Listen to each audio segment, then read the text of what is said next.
Hello and welcome back, all you cool cats and kittens. Today we're going to be doing a special kitty DIY. This one came about because I don't like my litter boxes, and I was thinking to myself, I just want something with a little higher walls.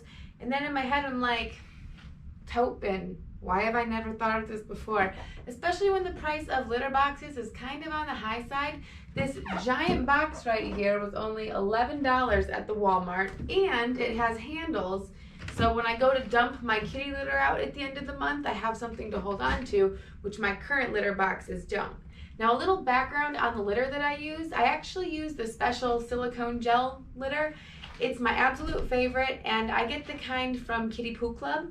I've tried the pretty litter, it's okay. I do notice that my cats like the Kitty Poo Club the best. But one thing I don't like about the Kitty Poo Club is it comes in these boxes that are supposed to be waterproof, and they are actually not extremely waterproof because they discolored my wood floors in the cat room. So after that happened, I realized that I love the litter. I don't want to give up the litter, but I don't want their litter boxes anymore. So I've been just ordering bags, and then I get a plastic bin and dump it out. You guys are going to be absolutely shocked at how easy it is to turn this bin into a litter box. Now, when you're picking out your bin, you definitely want something tall enough that the cats can stand up and turn around. If you don't plan to leave the lid on, which I don't personally plan to leave the lid on mine, the height isn't as significant. If you plan to keep the lid on and keep it a nice closed section, then definitely give them some room to walk. Using a Sharpie, I made a little outline of where I'm going to cut. I just wanted to make sure there's enough room at the bottom that the litter won't come out. Next, I'm going to take this heat gun and I'm going to heat up the plastic just a little bit. That's going to make it really smooth to cut with this knife, and it'll just slide right through.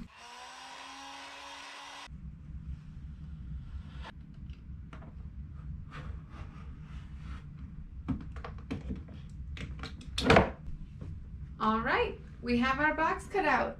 I'm pretty impressed with that. Like I said, super smooth process, especially with that heat. The plastic turns super soft and slices perfectly every time.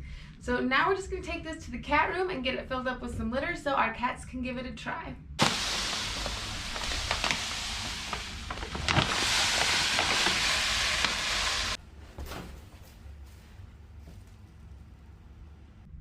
Thank you guys so much for joining us for this video. If you enjoyed it, please hit like and subscribe for more content just like this. And we'll see you guys next time. Bye!